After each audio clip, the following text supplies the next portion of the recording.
বন্ধুরা, আজকে একটা নতুন গল্প নিয়ে আসলাম তোমাদের মাঝে। এটা সত্য এবং বাস্তব জীবনের ঘটনা। শেষ পর্যন্ত শোনার অনুরোধ রইল। শুনলে তোমার মমতা চলে আসবে। দেরি না করে চলো শুরু করা যাক। আমি অফিস থেকে আসতেই আমার 6 বছরের ছোট্ট মেয়ে মালা আমাকে বলল, বাবা, ও বাবা, তুমি যখন অফিসে চলে যাও তখন প্রায় প্রতিদিনই আমার মা রবিন আঙ্কেলের সাথে দরজা লাগিয়ে কি যেন করে। আমি আমার রুমে যেতে চাইলে আমাকে বের করে দেয়। বাপ, ও বাবা, এই রুমে মা আর রবিন আঙ্কেল দরজা লাগিয়ে কি করে? 6 বছরের ছোট্ট মেয়ে মালার মুখ থেকে এরকম কথা শুনে আমার হৃদয়টা ক্ষতবিক্ষত হয়ে গেল। মনে মনে ভাবলাম, আমার মেয়ে কি সত্যি কথাই বলছে? তাহলে কি আমার স্ত্রী রবিনের সাথে অবৈধ সম্পর্ক আছে? মনে মনে ভাবতে ঘৃণা লাগছে। তারপর ভাবলাম, আমার মেয়ের কথা সত্য না মিথ্যা তা যাচাই করার জন্য আমি একদিন অফিস থেকে খুব তাড়াতাড়ি বাসায় চলে আসলাম। কাউকে কিছু না বলে বাসায় চলে আসি। বাসায় আসার পর যখন আমি রুমের দরজা খুলে ঢোকার আগে দরজার পাশ থেকে এক অদ্ভুত ধরনের আওয়াজ শুনতে পেলাম। আমার আর বোঝার বাকি রইল না। আমার স্ত্রীর এই নোংরা অবস্থা দেখে মনের মধ্যে একটা জ্বালা ছিল। তারপর আমার স্ত্রীকে শিক্ষা দিতে আমি যা করেছিলাম তা শুনে বন্ধুরা তোমাদের আত্মা কেঁপে উঠবে। বন্ধুরা, গল্পটি অনেক ইন্টারেস্টিং। আশা করি তোমরা পুরো গল্পটা খুব মনোযোগ সহকারে শুনবে। তবে গল্পটি শোনার পূর্বে তোমাদের নিকট আমার ছোট্ট একটি অনুরোধ, তোমরা দয়া করে আমার চ্যানেলটি সাবস্ক্রাইব করে আমাকে সাপোর্ট করবে। হ্যালো বন্ধুরা, আমি খুশি। আজকে আমি তোমাদেরকে বলবো আমার নিজের জীবনের একটা সত্য গল্প, যেখানে আমার স্ত্রী আমার এক বন্ধুর সাথে পরকীয়ায় জড়িয়ে পড়েছিল, যার ফলে আমার জীবনটা হয়ে উঠেছিল অতিষ্ঠ। খুব কষ্টে, মানসিক যন্ত্রণায় কেটেছে আমার দিন। একদিন আমি অফিস থেকে ফেরার পর আমার ছোট্ট মেয়ে মালা, মাত্র 6 বছর বয়স, সে আমাকে বলল, জানো বাবা, তুমি যখন অফিসে থাকো তখন মা আর রবিন আঙ্কেল দরজা বন্ধ করে কি যেন করে। আজকে যখন স্কুল থেকে এসে রুমের দরজা ধাক্কা দিই তখন দেখি মায়ের শরীরে কাপড় নেই আর আঙ্কেলেরও নেই। আচ্ছা বাবা, দরজা বন্ধ করে কাপড় চোপড় ছেড়ে মা আর রবিন আঙ্কেল কী করে, যার কারণে আমাকে রুমে যেতে দেয় না? বলো না বাবা। আমার 6 বছরের মেয়ে মালার মুখ থেকে এমন কথা শুনে আমার মনে হলো আমার পায়ের নিচ থেকে মাটি সরে যাচ্ছে। মালার কথা শুনে আমার শরীর থরথর করে কাঁপছে, বুকের ভিতরটা অচেনা ব্যথায় কুঁকড়ে যাচ্ছে। মালার প্রশ্নের কোনো উত্তর আমার জানা নেই। বাবা হয়ে মেয়েকে তার মায়ের অবৈধ সম্পর্ক কথা কেমনে বলি? যে মোমাকে 7 বছর ভালোবেসে বিয়ে করলাম, সে মোমা আমার সাথে এভাবে প্রতারণা করতে পারো? চোখের কান্না বেয়ে এক ফোঁটা অশ্রু মাটিতে পড়ে গেল টপ করে। আমার কান্না দেখে আমার ছোট মেয়ে মালা বলল, বাবা, তুমি কাঁদছো কেন? কেঁদো না বাবা। ও বাবা, আমি কি তোমাকে কষ্ট দিয়েছি? আচ্ছা বাবা, আমি আর তোমার কাছ থেকে এসব কিছু জানতে চাইব না। আচ্ছা বাবা, তুমি মাকে কথা বলো না, কেমন? আচ্ছা ঠিক আছে, তুমি বাহিরের কাউকে বলো না, কেমন বাবা? আমাকে কোলে নেবে, আমার না খুব কষ্ট হচ্ছে।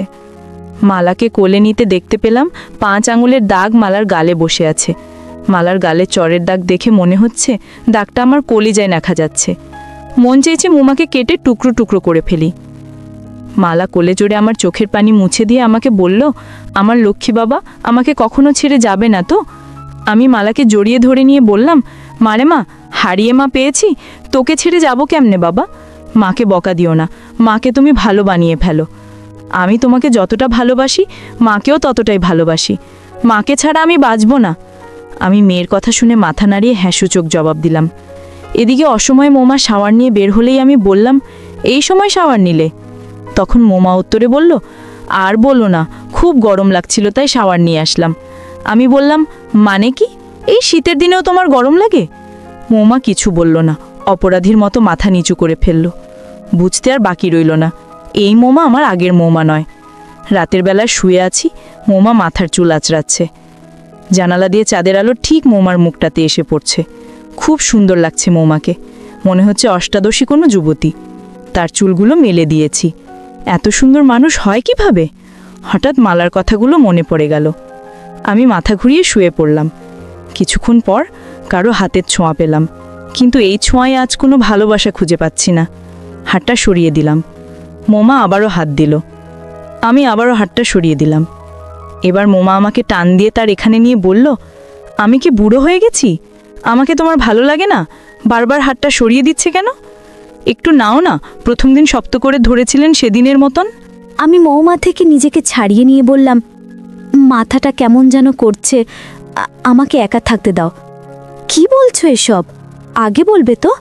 দাও, তোমার মাথা আমার এখানে দাও, আমি আমার ওপরে নিয়ে তোমার মাথায় হাত বুলিয়ে দিই। মৌমা, প্লিজ ডিস্টার্ব করো না, সত্যি বলছি, আমার ভালো লাগছে না। বলতে পারো না আমাকে ভালো লাগে না? আমার কি সাদাল্লাদ কিছুই নেই? আমি তোমার কাছে ব্যবহৃত টিস্যু হয়ে গেছি। কিন্তু রবিন ভাইয়া কি বলে জানো? আমাকে দেখলে নাকি মনে হয় আমার বিয়ে হয়নি। রবিন ভাই আরও বলে, আমাকে দেখতে নাকি 16-17 বছরের যুবতীদের মতো দেখা যায়। তাই বুঝি? তাহলে যাও তাকে বলো তোমাকে বিয়ে করতে। মৌমা কিছু না বলে উঠে চলে গেল। আমিও পাশ ফেরে শুয়ে আছি। কিছুক্ষণ পর টের পেলাম কেউ বিছানায় ফুঁকছে, কাঁদছে আর বলছে, আমি কি এমন করে ফেলেছি যার জন্য তুমি আমাকে এত কঠিন কঠিন কথা বলছে? অন্য জনের সাথে বিয়ে হলে বসে যাইতাম, তুমি আমাকে এত কঠিন কথা কিভাবে বললে? সেসব ভাবতেও কষ্ট লাগে। মৌমার এরকম নাটক শুনে আমার বুকের ভেতরটা ফেটে যাচ্ছে, হৃদয়ে রক্তক্ষরণ হচ্ছে। যেই মৌমা আমি রাগ করব ভেবে ক্যাম্পাসে কোনো ছেলের সাথে কথা বলতো না, আজ সেই মৌমা মেয়ে রেখে অবাধ মেলামেশা করছে, আর এখন আমার কাছে সতী সাধ্বী সাজছে। এসব ভাবতে ভাবতে কখন যে ঘুমিয়ে গেছি খেয়ালই নেই। সকালে ঘুম ভাঙতে দেখি আমি মৌমার একেবারে কাছে, আমার মাথাটা মৌমার ওপরে। আমি মৌমাকে সরাতে চেয়ে পারছি না। মৌমার হাতটা সরাতে চেয়ে বুঝতে পারলাম মৌমা জেগে আছে। আস্তে আস্তে মৌমার নিঃশ্বাস ভারী হয়ে আসছে। আমি যেন অচেনা কোনো মোহে আবদ্ধ হয়ে যাচ্ছি। একবার চেষ্টা করেও নিজেকে ছাড়াতে পারছি না। সেই সময় মালার কথাগুলো মনে পড়ে গেল। মৌমাকে ধাক্কা দিয়ে সরিয়ে দিলাম। মৌমা এমনটা আমার কাছে হয়তো কখনো আশা করেনি। মৌমা বিছানা থেকে উঠে ব্যালকনিতে গিয়ে দাঁড়ালো। মৌমার চোখের পানি টপ টপ করে পড়ছে। রাতে কাজল দিয়েছিল, সেই কাজল জমে চোখের পানিতে জীবন্ত হয়ে উঠেছে। মৌমার কান্না আমার চোখে জল আনা। বিয়ের পর মৌমাকে এই নিয়ে 4 বার কাঁদতে দেখলাম। প্রথম দেখেছিলাম বাসর রাতে আমাকে ধরে কাঁদতে, তারপর দেখেছিলাম মালা যেদিন মৌমার পেটে আসি, তারপর মালা যখন আমাদের ঘর আলোকিত করে এই পৃথিবীতে আসলো। আর আজকে সেদিনের চোখের পানির সাথে আজকের চোখের পানি আর কোনোভাবেই মিলছে না। আজকের চোখের পানিটা মনে হচ্ছে ছলনার ধোঁয়াজাল। মৌমা চোখের পানি মুছে কিচেনে চলে গেল। ব্রেকফাস্ট রেডি করে যখন টেবিলে সাজিয়ে দিচ্ছে, ঠিক তখনই মৌমার শাড়িটা সরে গিয়ে একটু বের হয়ে আছে। আমি হাত বাড়িয়ে ঠিক করে দিতে গিয়ে হাতটা ফিরিয়ে আনলাম, কেননা মৌমাকে ছোঁয়াতেও আমার ঘৃণা লাগে। তবুও দিন শেষে মানুষটাকে আমি ভালোবাসি, বড্ড বেশি ভালোবাসি। সকালে ব্রেকফাস্ট করে অফিসে গিয়ে ভাবতে লাগলাম কি করা যায়। মৌমাকে এক মুহূর্তের জন্য ভুলতে পারা আমার জন্য সম্ভব না। এছাড়া মালার অতটা ভবিষ্যৎ আছে। মনে মনে স্থির করে নিলাম মৌমাকে ভালোবাসা দিয়ে শুদ্ধ করে নেব। তাই অফিস থেকে বের হয়ে মৌমার পছন্দের 1 পাতা কালো রঙের টিপ সাথে বকুলের মালা, কাচের চুড়ি কিনে রওনা দিলাম বাসায়। বাসায় যেতে যেতে ভাবলাম কালো টিপ নীল চুড়ির সাথে উত্তেজনাকে আজ অষ্টদশী তরুণী লাগবে। ভাবতে ভাবতে একদম বাসার সামনে এসে পড়ি। বাসায় এসে দরজা ধাক্কা দিতে আমার হাতের ফুলগুলো পড়ে যায়। রবিন আর মৌমা পাশাপাশি বসে রোম্যান্টিক ছবি দেখছে। রবিন মৌমার হাত ধরে আছে, আর মৌমা মুগ্ধ দৃষ্টিতে তাকিয়ে আছে রবিনের দিকে। মৌমা আমাকে দেখে রবিনের হাতটা ছেড়ে দিল। আমি কিছু বলে ওঠার আগেই রবিন সাহেব আমাকে বলল, আরে সজীব ভাই, কেমন আছেন? সামনের সপ্তাহে আমাদের আনার ওয়ার্ড তোলে, আপনি আর ভাবি যাবেন। আর হ্যাঁ, ভাবিকে কিন্তু অবশ্যই নিয়ে যাবেন। আমি কি বলবো ভেবে পাচ্ছি না, রাগে শরীর কাঁপছে। মৌমার নিচে পড়ে থাকা ফুলগুলো তুলে খোঁপায় জড়িয়ে নিল। এদিকে রবিন সাহেবের হাসিতে বুকটা কেমন যেন করে উঠল। মৌমাকে কিছু একটা বলতে গিয়েও বলতে পারলাম না। মৌমাকে ভালোবাসি, এক মৌমাকে নিজের থেকেও বেশি। আর মালা মৌমা ছাড়া কিছুই বোঝে না। মৌমা ছাড়া আর কোনো বিকল্প নেই। রাতে শুয়ে শুয়ে মৌমার সাথে কাটানো স্মৃতিগুলো মনে করছি। মানুষ কিভাবে এতটা পাল্টে যায়। সত্যি পৃথিবীর সবচেয়ে কষ্টকর বিষয় হচ্ছে প্রিয় মানুষের অন্য রূপ দেখা। হঠাৎ ফোনটা ক্রিং ক্রিং করে বেজে উঠল। ফোনের দিকে তাকাতেই দেখি ফাল্গুনি আর ফোন। ফোনটা তুলতেই ফাল্গুনি বলল, হ্যালো জান, কেমন আছো? হ্যাঁ ভালো, তুমি কেমন আছো? তোমাকে ছাড়া কিভাবে ভালো থাকি বলো জান। খুব মিস করছি তোমায়। তোমার প্রতিটা স্পর্শ আমি সব সময় ফিল করি। রবিন গাধাটা কিচ্ছু করতে পারে না। জানো, আমি তোমাকে ভীষণ ভালোবাসি। আর হ্যাঁ, কাল দুপুরে বাসায় এসো। রবিন শহরে থাকবে না, রানীর জন্মদিনের গিফট কিনতে যাবে। আচ্ছা শোনো না, একটু মজা দাও আমায়, কাল মন ভরে আদর করো। ফোনটা কেটে পিছনে তাকিয়ে দেখি মৌমা দাঁড়িয়ে আছে। মৌমার চোখের কান্নায় বেয়ে জল পড়বে বলে পর্বে ভাবনায় ভেঙে আমিই বললাম, কিছু বলবে? তুমি তো ডিনার করেনি। অফিস থেকে আসার পর থেকেই দেখছি যে তোমার মন খারাপ। খাবে না? মালা খেয়েছে? ওকে খাইয়ে ঘুম পাড়িয়ে দিচ্ছি। আচ্ছা তুমি শুয়ে পড়ো, আমি খেয়ে নিচ্ছি। মৌমা কিছু না বলে শুয়ে পড়ল। টেবিলে গিয়ে বসতে দেখি 2 প্লেটে খাবার দেওয়া। বুঝতে আর বাকি রইল না যে মৌমা খায়নি। আমি খাবারটা শেষ করে বিছানায় গায়ে এলিয়ে দিলাম।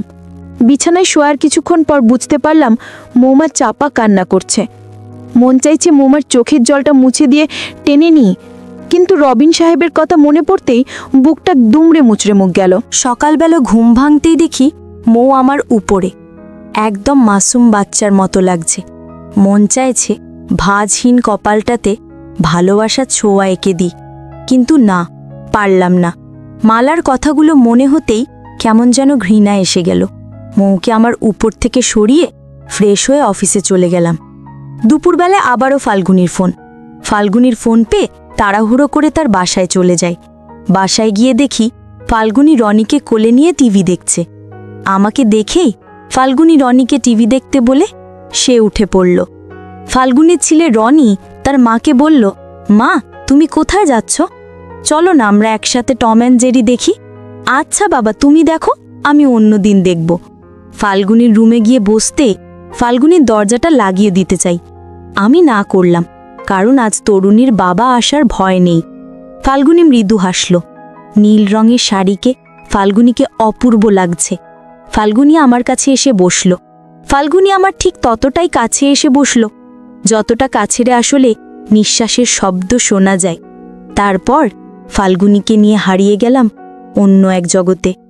হঠাৎ বিছানায় থাকা মোবাইলটা ক্রিং ক্রিং বাজতে লাগলো। মোবাইল ধরতেই ওপাশ থেকে কেউ একজন মায়াভরা কণ্ঠে বলল, খেয়েছো তুমি? খেয়েছি, তুমি খেয়ে নিও। এমন সময় রনি মামা করে দৌড়ে এসে দরজাটা খুলে ফেলে। এদিকে ফাল্গুনি আমাকে ধরে রয়েছে। ফাল্গুনি রনিকে এভাবে ঢুকতে দেখে গালে চড় বসিয়ে দেয়। তোমাকে না বলেছি টিভি দেখতে, এখানে এসেছো কেন? ছোট্ট রনি কান্নামাখা ভয়ার্ত দৃষ্টিতে বলল, মম তুমি তো দুপুরে খাওনি, এসো তোমাকে খাইয়ে দি। ছোট্ট ছেলেটার কথা শুনে আমি ক্রুদ্ধ হয়ে গেলাম। মালার কথা বারবার মনে পড়ছে। ঠিক এমনটাই হয়তো মালার সাথে ঘটেছিল। সত্যি প্রকৃতির বিচার বড় নিষ্ঠুর। আমি ফাল্গুনিকে কিছু না বলে রুম থেকে বেরিয়ে আসলাম। বাসায় এসে দেখি মৌ কার সাথে যেন ফোনে কথা বলছে। আমি মৌয়ের পিছনে গিয়ে দাঁড়ালাম আর শুনতে পেলাম, জানো রবিন, তোমাকে অনেক মিস করছি। আমার স্বামীটা আমার দিকে একবার ভালো করে তাকায় না পর্যন্ত। বল রবিন, এই চেহারা দিয়ে কি করব আমি? তাহলে তুমি আমাকে সুখী করেছ। আচ্ছা আবার কবে দেখা হবে? আমি মৌয়ের হাত থেকে ফোনটা নিয়ে আছাড় মারলাম। মৌ হরস হয়ে গেল আমার ব্যবহারে, কিন্তু কিচ্ছু বলল না। ভাবছিলাম মৌকে একটা থাপ্পড় দিই, কিন্তু না, ওকে থাপ্পড় দিলে যে আমার কষ্ট হবে। সব কিছুর একটা সমাধান হবে। মৌকে নিয়ে শহর ছেড়ে চলে যাওয়া, যেখানে থাকবে না রবিন নামের কেউ। পরের দিন সকালে মৌকে বললাম, আমরা এখান থেকে চলে যাব, ব্যাগপত্র গুছিয়ে নাও। মৌ মনে হয় আগে থেকেই যাওয়ার জন্য প্রস্তুত ছিল। রাজশাড়ি ছেড়ে আসার সময় ফাল্গুনিকে একটা মেসেজ দিলাম, প্রিয় ফাল্গুনি, পৃথিবীতে কোনো স্বামী যেমন তার স্ত্রীর ভাগ কাউকে দিতে চায় না, তেমনি কোনো স্ত্রীও চায় না। আমাকে ক্ষমা করে দিও। আমাদের এই দৈহিক আনন্দ আমাদের বাচ্চাদের উপর প্রভাব ফেলবে।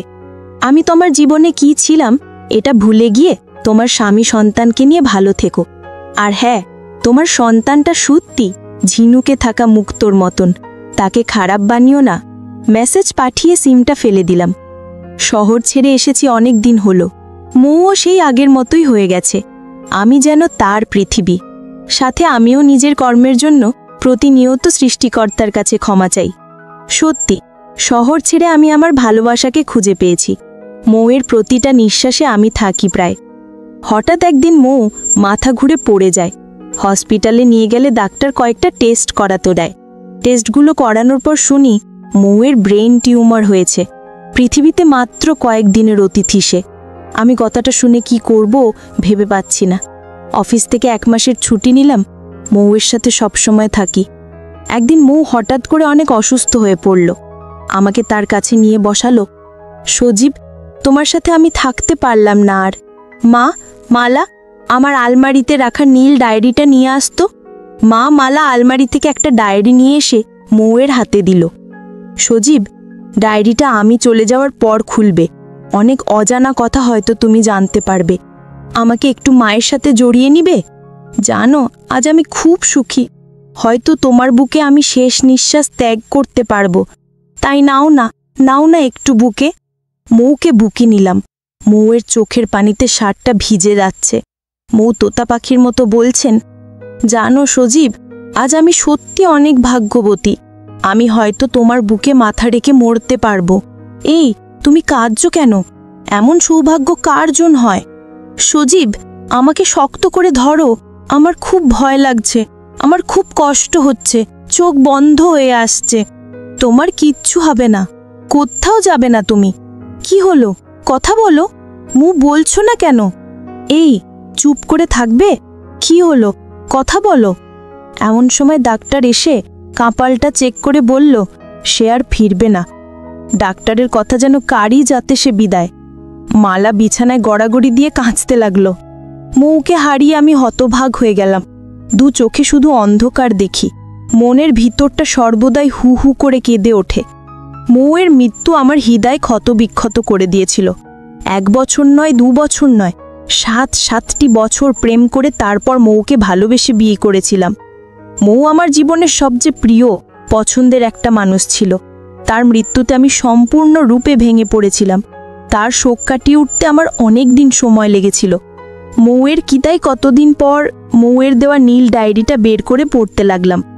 ডায়েরির প্রথম পাতায় সুন্দর করে লেখা, কোনো এক নিশীতে আমি চাই না যে তোমায়, আমি তোমাকে প্রতিটা নিঃশ্বাসে চাই। ডায়েরির পরের পাতা উল্টাতে দেখলাম নীল কালিতে লেখা আছে, আচ্ছা, আমি কি দেখতে খারাপ হয়ে যাচ্ছি? সজীব ঠিকমতো আমায় ভালোবাসে না, পাগলামি করে না, খুব কষ্ট হয়। পরের পাতা উল্টাতে দেখলাম আজ রবিন ভাই এসেছিল। পুরুষ মানুষ কাঁদতে পারে তা আমার জানা ছিল না। রাতে ভাই আরও ছেলেও আছে নাকি? রবিন ভাই আমার হাত দুটো ধরে বলল, আমার কোনো বোন নেই, আজ থেকে তুমি আমার বোন। তুমি পারো 2টি সংসার ভাঙা থেকে রক্ষা করতে। জানো, সজীব ভাইয়ার সাথে ফাল্গুনির অবৈধ সম্পর্ক চলছে। আমি একদিন দেখে ফেলেছি। কিন্তু সজীব ভাই এবং ফাল্গুনি কাউকে কিছু বলতে পারিনি। ফাল্গুনিকে তালাক দিলেও আমার ছেলেটার কি হবে? কারণ আমার মাও 5 বছরের সময় আরেক লোকের সাথে পালিয়ে গেছিল। সমাজের সবার লাঠিঘুতা খেয়ে আজ এখানে। আমি চাই না আমার ছেলেটারও অবস্থা আমার মতো হোক। বোন, তুমি পারো তোমার স্বামীকে সঠিক পথে আনতে? আমায় কি করতে হবে? তখন রবিন সাহেব আমাকে বলল, মৌ, তোমাকে আমার সাথে অবৈধ সম্পর্কের অভিনয় করতে হবে। আর মালা তো ছোট হলেও এই অভিনয় তার দায়িত্বটা নিপুণভাবে পালন করবে। সত্যি বলতে আমার জীবনে কেউ ছিল না। সজীব, আমি জানি তুমি আমাকে যথেষ্ট ভালোবাসো, কিন্তু তুমি অন্য নারীর মোহে পড়ে গেছিলে। তাই মিথ্যে অভিনয় করে তোমাকে নিয়ে শহর ছেড়ে আসার প্ল্যান করেছিলাম। তারপর সৃষ্টিকর্তার আশীর্বাদ, রবিন সাহেব পেয়েছে তার স্ত্রী সন্তানকে, আর আমি পেয়েছি আমার অলংকারকে। বড্ড ভালোবাসি তোমায়। তোমার মৌ ফুলের মতো নিষ্পাপ আছে। তোমার মৌ যে তোমাকে নিয়ে জান্নাতে থাকতে চায়। ক্ষমা করে দিও সত্যতা গোপন করার জন্য। ইতি, তোমার কলিজার টুকরা। ডায়েরিটা পড়ে চোখের পানি ধরে রাখতে পারলাম না। চোখের পানিতে ডায়েরির পাতাগুলো ভিজে যায়। পাশে দাঁড়িয়ে মালাও কাঁদছে। কি হলো না, কাঁদছিস কেন? বাসরি, সেদিন তোমাকে মিথ্যে বলার জন্য। আমি আমার ছোট্ট মেয়েটাকে ধরে বললাম, মালা, সরি কেন বলছিস? মালা কিছু না বলে আমাকে ধরে কেঁদে দিল। আমি নীল ডায়েরিটার দিকে ভালো করে তাকিয়ে মনে মনে বললাম, বাকিটা জীবন তোমার স্মৃতি মনে করেই কাটিয়ে দেব। হৃদয় থাকবে নীল ডায়েরির ভালোবাসার গল্পটা। বন্ধুরা, আজকে এই পর্যন্তই। আবারও আসবো তোমাদের মধ্যে নতুন কোনো ভিডিও নিয়ে। ভিডিওটি যদি তোমাদের ভালো লাগে তাহলে একটি লাইক দাও। প্রতিদিন আমি তোমাদেরকে একটা করে নতুন গল্প উপহার দেব, তাই তোমাদেরকে অনুরোধ করে বলছি, তোমরা যদি এরকম ধরনের ইন্টারেস্টিং গল্প পেতে চাও তাহলে দয়া করে আমার চ্যানেলটি সাবস্ক্রাইব করো। পরিশেষে তোমাদের সকলে সুস্বাস্থ্য কামনা করি। ভিডিওটি দেখার জন্য তোমাদের সকলকে অসংখ্য ধন্যবাদ।